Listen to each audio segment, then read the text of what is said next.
Hey, gang, welcome to another exciting episode, Conspire a Theory. First, some front ahead news. The comic book project Twilight Sentinel is still on the way. I'm at the part where I'm doing the page layouts, and basically I'm drawing a bunch of squares, and then I'm going to do like a lot of the lettering up front first. So I'm just setting up squares for panels, and then putting in all the text everywhere, and it is just boring as heck. So when I get to the initial illustration part of that, I'll let you guys know. Be sure to follow me on Instagram at Conspire a Theory, all one word, as well as Twitter as well. Now let's go ahead and get the show started.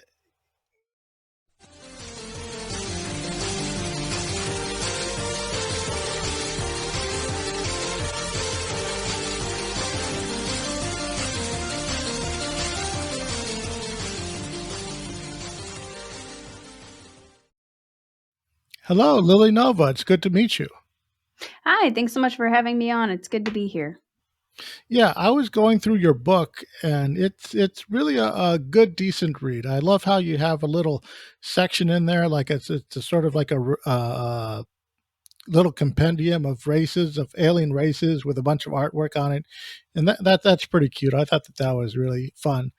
Recently, I had just completed some artwork for volume one of a races compendium of alien races and ancient races around the world. So that sort of it struck a chord with me, and I really enjoyed that as well. I had been watching your YouTube for quite some time, and in there you had sort of recently let out that you were going to be coming out with a book pretty soon, and of course I snagged a copy and have gone through it. It's a good read. It starts out, a bit personal, that I guess we'll sort of get into, and then it gets into sort of like a more broad stuff that I think more of the readers would probably, salivate for more. What is your initial impression when you first came into the scene and all of that nature? hmm Yeah. I wasn't expecting to be where I'm at today. Um, I, I've always been very into personal development and always been interested in the unknown. Although it didn't take up like too much of my life, I wasn't like a big UFO person or big paranormal person. Although I always thought it was interesting and knew that there was more out there. So I had an open mind, and then during COVID, uh, while I was out shooting space photography, that's whenever UFOs started showing up, and began having really close encounters with them, and then that evolved from me like documenting evidence of them into a communication that just blew my mind. And then I discovered as I was going along that tons of other people have had these contact experiences and have seen these beings, some of the same types of races that I was seeing. So it just blew my mind how much was actually already out there, how much information was already out there. And a lot of it coincided with what I was experiencing. So it's just been a really interesting journey. Hmm. Yeah, I noticed that in your first initial journey, because you wear many hats. Like, you have samples of your space photography in your book, which I enjoy.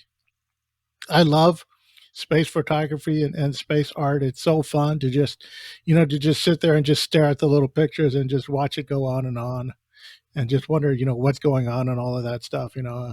It's like it's a ton of fun, and your photography is really, really interesting and fun. I mean, the terrestrial stuff, we'll get into the more spacey type of stuff later, but the initial grounded work of just initial space photography, you do a fantastic job capturing that, and I really got to commend you for that. Thank you. Yeah, I appreciate that. I fell in love with space photography, and I started spending every single night out there. It's amazing what you can capture with your camera. So, and I think that adds a lot to my testimony with what I'm seeing, with what I've seen out there with these, having these UFO experiences, because I was spending every single night out there and didn't see anything like that until that started happening. But yeah, I absolutely love space. It's beautiful. So Yeah. thank you for that.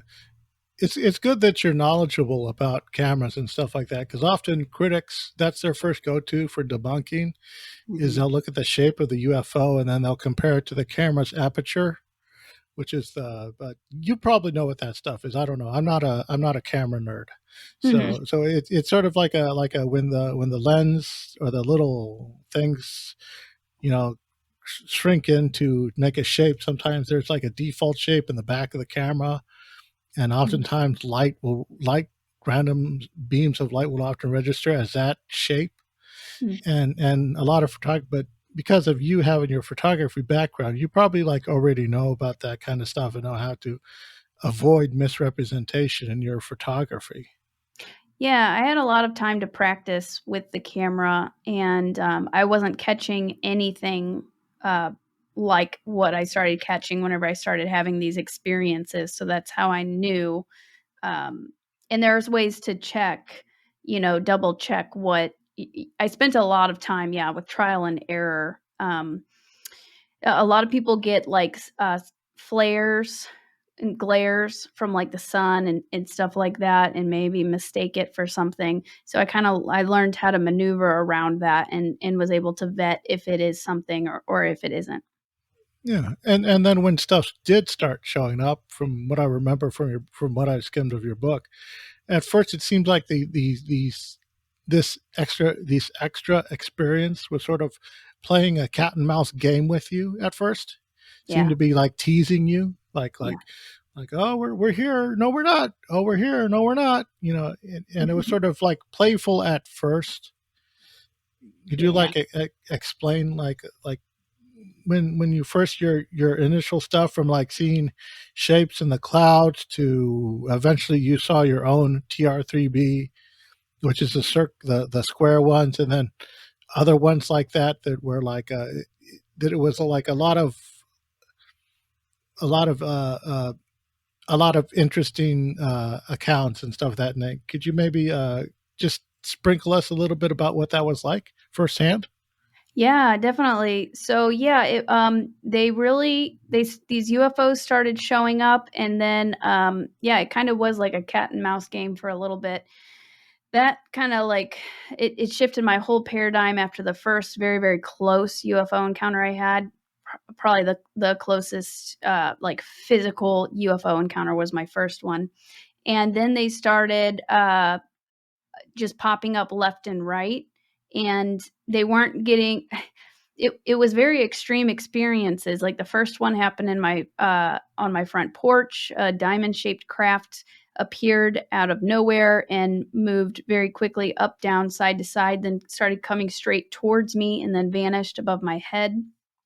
Then my second encounter, I was alone at an astronomy park, stargazing in the middle of the night, surrounded by cornfields, and, uh and then around it was almost 2 o'clock in the morning, I started getting, like, a weird feeling, and so I looked around to investigate, and I saw a hovering craft hovering over the tree line back and forth, moving in an odd fashion to my right, and then I looked to my left, there was another one to my left, and then I looked behind me, there were 2 lights behind me that weren't behind me, and then I sat and looked forward, and then there were lights. There was some sort of a craft, in front of me, kind of hidden in these trees, pretty close to me, and then, they just appeared out of nowhere, and I ended up spending the entire night surrounded by these UFOs, and I just started recording them because my car was turned off and I didn't know if they knew that I was there at the time. So I wanted to remain my stealth and just not start my car because I didn't want to draw attention to myself. So I just started recording them and it kind of investigated them. And I was very, very curious and I wanted to capture proof of what I was seeing because after my first experience, uh, almost nobody believed me, um, so I wanted to capture it on camera.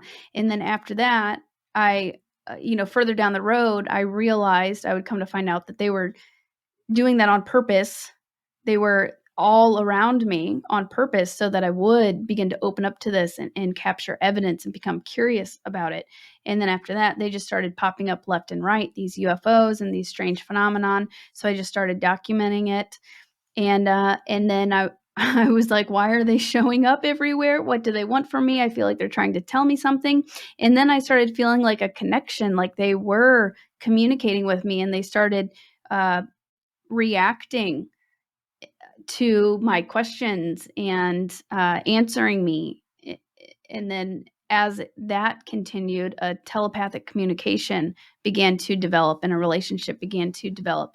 So it was really just curious and interesting how it happened. I became basically an investigator overnight, and I just wanted to know who these beings were, what they were doing, what they were trying to tell me, and what they were here for. So then I started going out with my camera, uh, in search of them, and they appeared again, saying, "Yes, we are here." And so that kind of kept me. It was almost like a carrot on a stick. They'd show up and then they'd give me something, and then they kind of led me down this path of continuing to pursue truth. And as I became more ready to have more of an open contact and communication, then that's when full blown communication began. Hmm. Yeah, that's pretty cool because I can understand, not wanting to draw attention to yourself and start your car because it's like then suddenly they all turn around and it's like, oh shit, she's listening to Stern on the radio, get her, you know, and then you're on the cover of a milk carton or something.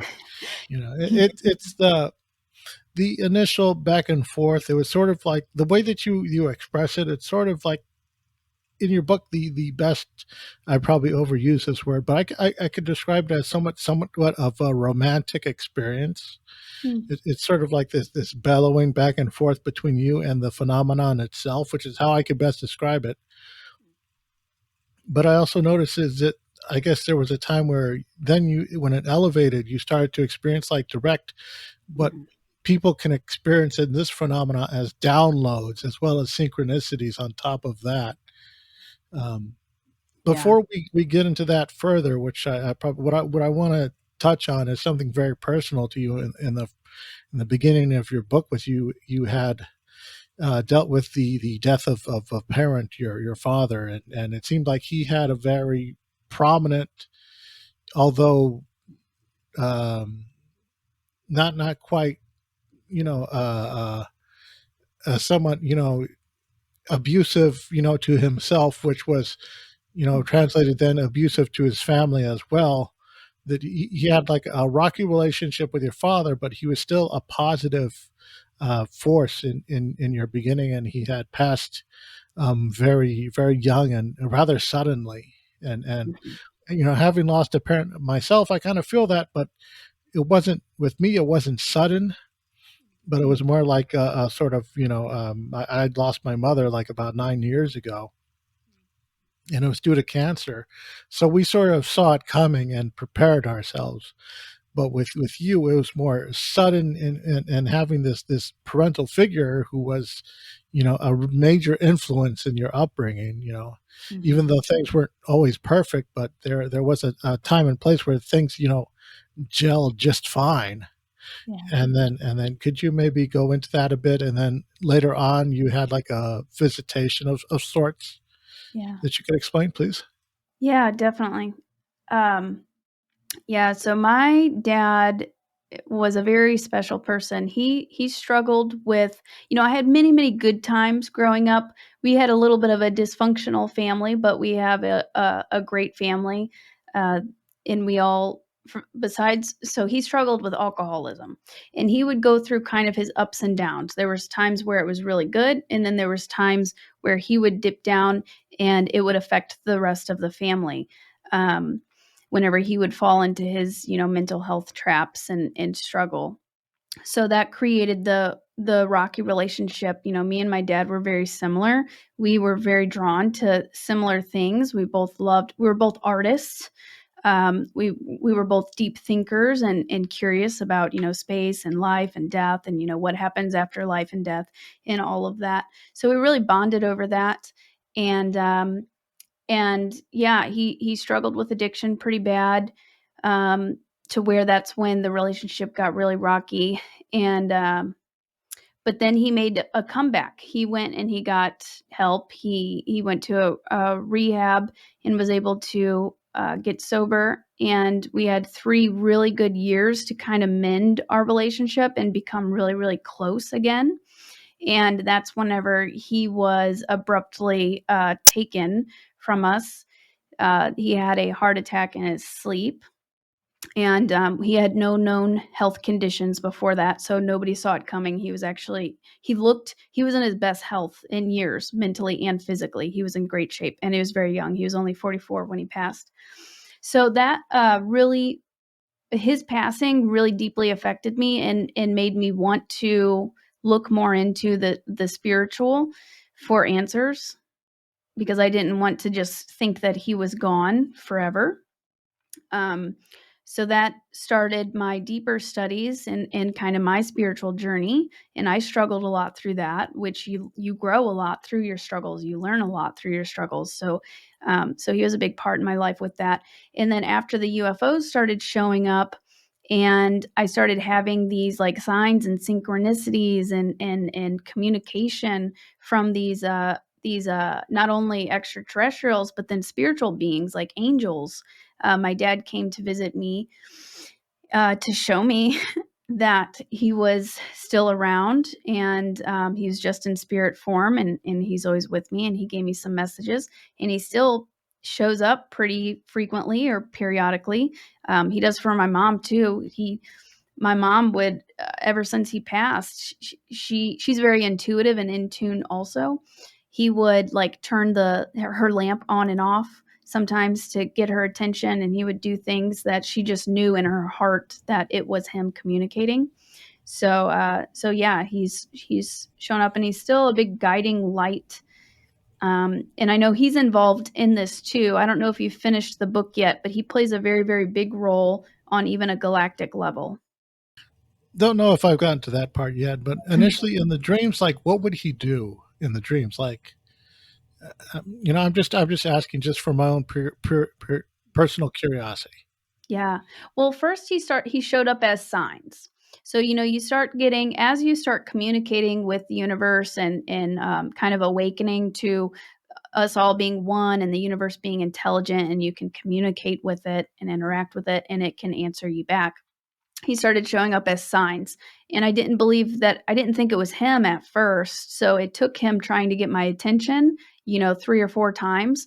The first time he showed up as, I saw this random moth was, in our bathroom, and it was just, like, on the wall, and so I looked up the spiritual meaning, because at this time I'm getting all of these signs and messages from the other side. I looked up the meaning, and one of the meanings that it could be is visitation from a past loved one. And then I came across these, I had these experiences with these red cardinals, who, if you look it up, you can do a Google search. What's the spiritual significance of a red cardinal? You'll see that often past loved ones can try to communicate with you through seeing that. So that happened, and I had a dream. I can't remember what the dream was that I had with him, but I told my sister, and right after having these cardinal experiences, and she had also had a dream of him that night, and a cardinal had landed on her windshield while she was sitting in her car. So we both had these, kind of strange experiences at the same time. And then it came, I saw a shooting star, and I just received like these downloads that it was him. And I felt this like flood of love, and I just felt his presence. And that's when I realized, wow, it's him, and I can actually communicate with him. So that's kind of how it was. It wasn't a little bit of dreams, but mostly through kind of signs and synchronicities and feelings or downloads. I can understand that. The problem with synchronicities is it's so difficult to explain that to someone else Right. because they don't get the significance of the synchronicity. It's like showing someone a picture of your kid tying their shoes for the first time, and they're like, "So what?" And they're like, "No, you don't understand. I went through all this stuff just to get them to tie their shoes." And it's a very interesting sort of thing to have to Mhm. deal with that. It sounds like Correct. your dad had a lot better to deal with than like say when my mother had she was in my dream. But the thing is that she was more of a passive character in the background of that dream.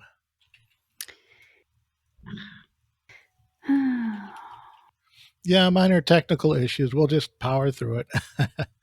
Luckily, I could pause. I can pause the recording. So if you ever Okay, get yeah. stuck, Hopefully we just refresh, and then we'll put you back on.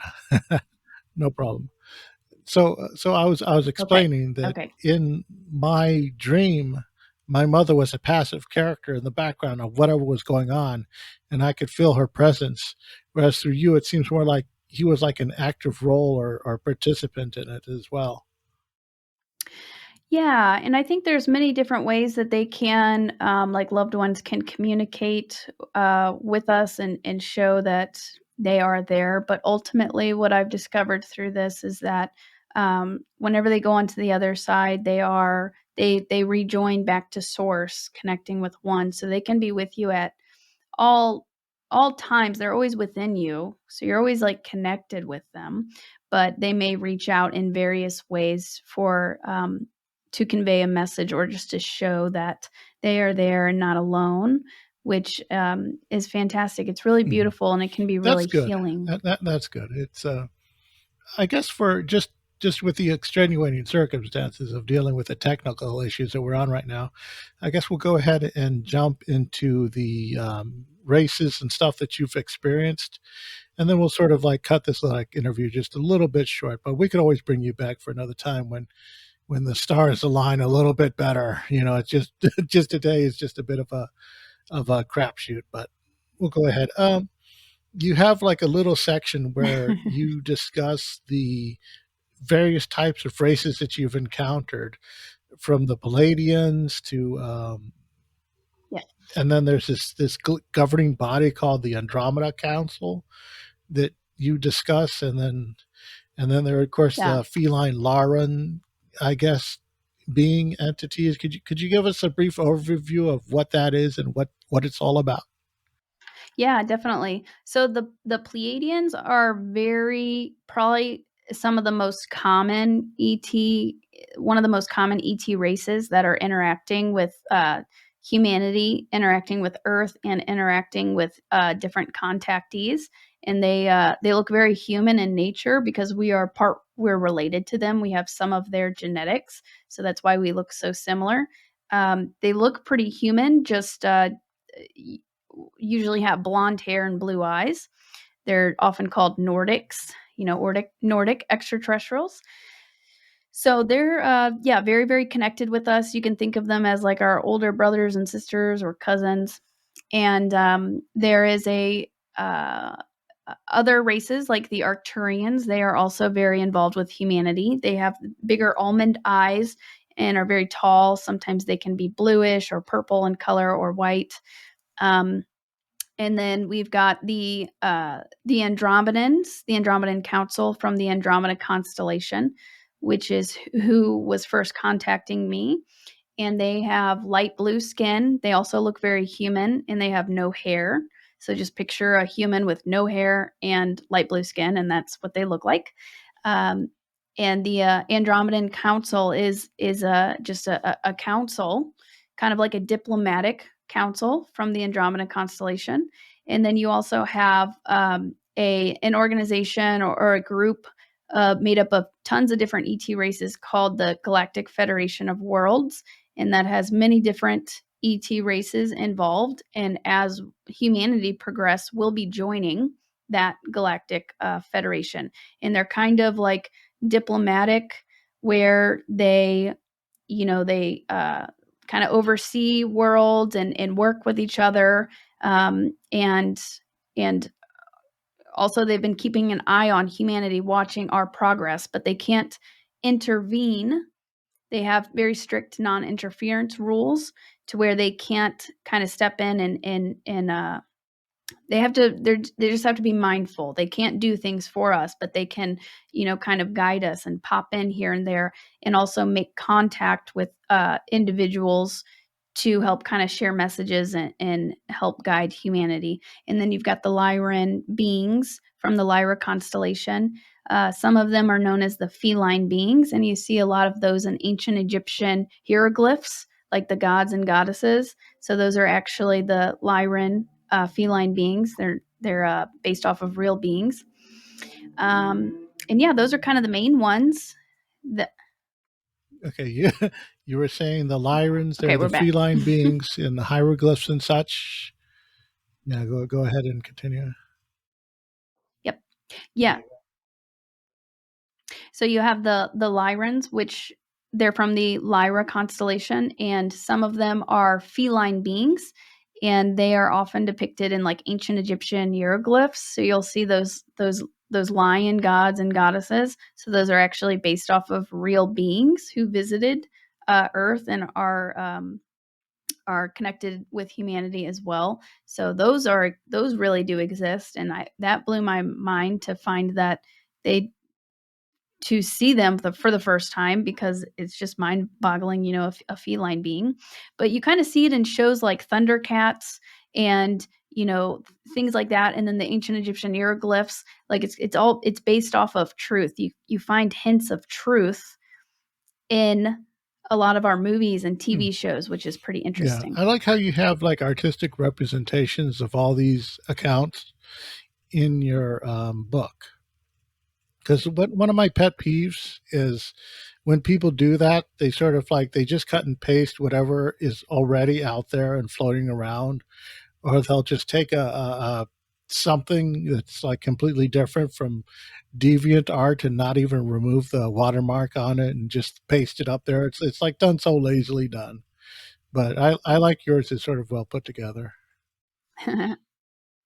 Thank you. I appreciate that. And a lot of the images I actually created with an AI art program. So then I, would put in the description and these keywords to help depict what to help show my experiences and what the beings looked like. So that was very helpful, because I think it's one thing to like say it or hear it, but to actually see it brings on a whole other level of connection and being able to like kind of comprehend, and it makes it more visceral and Yeah, more real. I definitely get that. It's I saw some of the AI on there as well, and it's really well put together. You did a pretty good job with it, with what you had. I mean, there's maybe like one or two where like one of the beings has like two arms, and then there's like another one where you're in the car, but the car is like weirdly oddly shapen.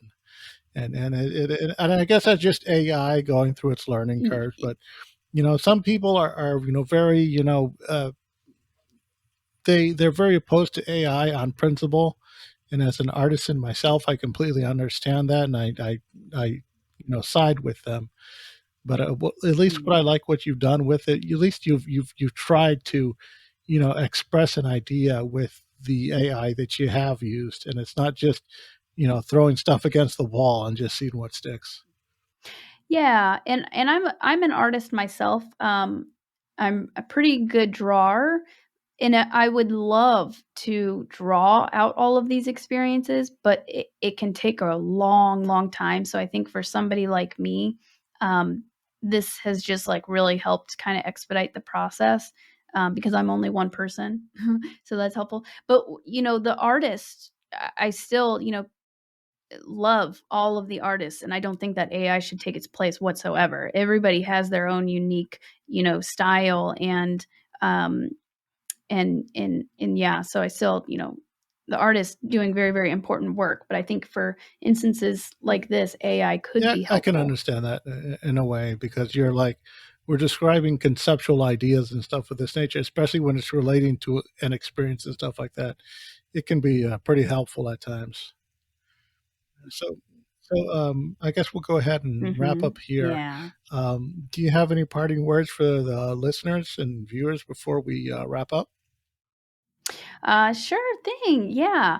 I would just like to say, there's a lot going on out there. So keep being a seeker of truth and keep having an open mind. And, these beings in these UFOs, a lot more people are starting to have these experiences, and there's a reason for it. Humanity has a connection with these beings, and a lot of them are here to kind of guide and help humanity, so that Earth can be a better place as we evolve. Eventually, we won't need war. There won't be corruption and things like that, we can have peace and abundance and free energy. So there's a lot of really, really good things in store for us as we are evolving and going through this sort of awakening process on the planet. So I find it very exciting. And we're also remembering who we truly are, because this isn't our first time around the block. Earth has gone through multiple resets, like the time of Atlantis. You know, a lot of us were in Atlantis before the floods happened, and before basically civilization was restarted. And we're finding more evidence of that every day, like Graham Hancock and his work and his show Ancient Apocalypse, you know, finding all of these very, very advanced structures around the planet. So I think it's just a really exciting time as we're remembering, you know, who we are and our place in the Yeah, and I'm sure cosmos. that there's other like stories in your encounter, like where you came across some scary government like activities going on that we could get into next time, and some other greater, grander conspiratorial stuff that Yeah, yeah. that we can skirt on, because I know that like a lot of these um, platforms like to put the kibosh on stuff if you say certain root words that they don't like. But thank you again so much for coming on. I highly recommend your book. We'll be providing a link in the show notes and stuff of that nature. And for just one last time, let everybody know where they can reach you if they want to contact you, and then we'll end it. Okay, sure thing. Yeah, my website is lilynovaspaceart.com. So you can find me through there. I also have a lot of my photography on there and other helpful links and resources and workshops and things that I do. I'm also very active on YouTube. I do weekly videos and lives on YouTube under Lily Nova Starseed. So those are my kind of two main places that you can find me. And then my book is Contact by Lily Nova, which you can find on Amazon in All right. paperback Well, and on thank you for ebook. coming by, and we'll definitely have you come back and talk to you more in the future. This was a great show. Thank you so much. Thank you. Take care.